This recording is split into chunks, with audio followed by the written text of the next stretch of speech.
L'action de Sœur Lucie Morène et de l'association à but non lucratif Soynica, Soya de Nicaragua, qu'elle a créée en 1989, consiste essentiellement à compenser les déficits nutritionnels d'une population malnutrie par un apport en protéines provenant d'extraits foliaires.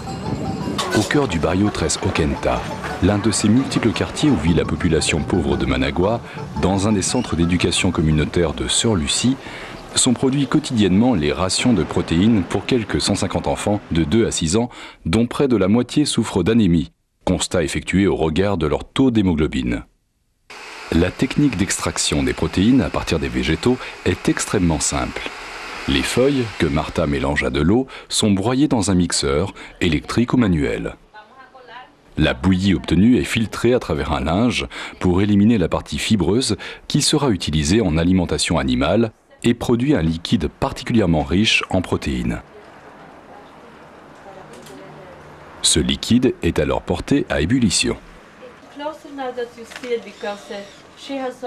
Les protéines se concentrent dans cette partie verte qui affleure et qui donne une pâte dont la valeur nutritive varie selon le végétal d'origine.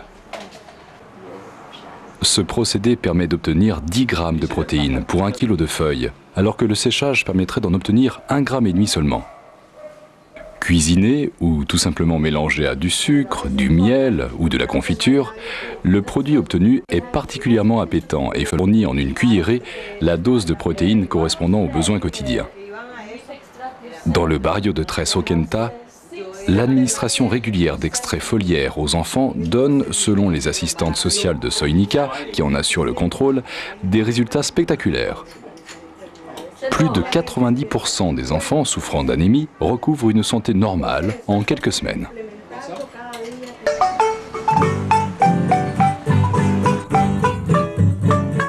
Dans un barrio voisin, Sonia, médecin qui dirige le dispensaire El Socorro, témoigne des effets bénéfiques des extraits foliaires qu'elle distribue systématiquement aux personnes en situation d'insuffisance nutritionnelle. Elle note en particulier la stimulation du système immunologique et la résistance aux maladies, le rattrapage de croissance en poids et en taille des enfants malnutris, la remontée du taux d'hémoglobine. Ici, à l'occasion de la piñata, la fête des enfants correspondant à notre épiphanie, est distribué un rafraîchissement préparé à partir de l'extrait foliaire de luzerne en provenance de France, tout simplement mélangé à de l'eau et du sucre. C'est sous cette forme que les enfants le préfèrent, mais que ce soit en boisson, en mélange avec un autre produit, sous forme de biscuits salés ou sucrés, l'extrait foliaire peut être ingéré sous des préparations diversifiées et adaptées à l'évolution du goût en fonction des âges. Quel que soit le mode de préparation, il ne nécessite aucun matériel ni aucune compétence spécifique. C'est important lorsqu'il s'agit de venir en aide à des familles particulièrement démunies et isolées comme celles qu'on peut rencontrer dans le nord du Nicaragua.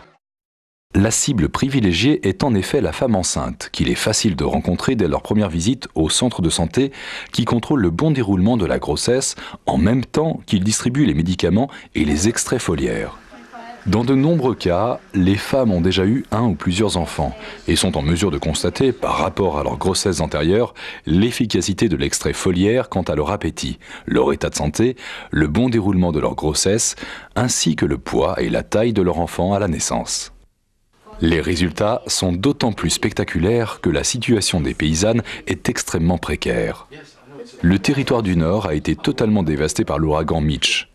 Si la reconstruction du village par les pouvoirs publics offre aux familles la sécurité d'un toit, la sécurité alimentaire, elle, reste insuffisante. Le régime étant composé exclusivement de riz et de haricots.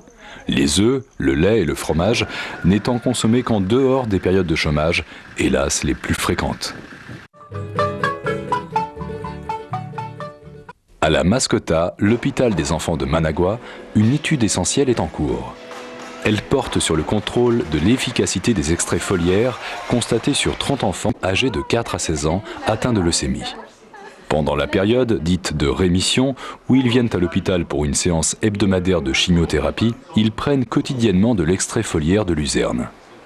Tous souffrent de malnutrition chronique et de régime alimentaire inadapté dont la luzerne vient compenser les effets désastreux sur des organismes fragilisés par la maladie.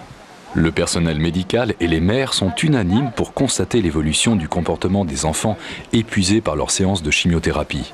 Retour rapide de l'appétit, énergie, gaieté, meilleur état général, physique et moral, ce qui permet d'affronter la maladie dans des conditions éminemment plus favorables.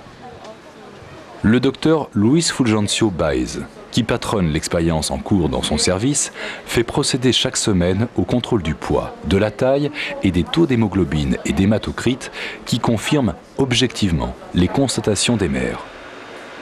Il considère l'extrait foliaire de luzerne comme le meilleur moyen de compenser les insuffisances alimentaires et comme une nécessité lorsque des enfants malades ont besoin d'un régime alimentaire complet pour mieux tolérer les traitements et éviter les complications.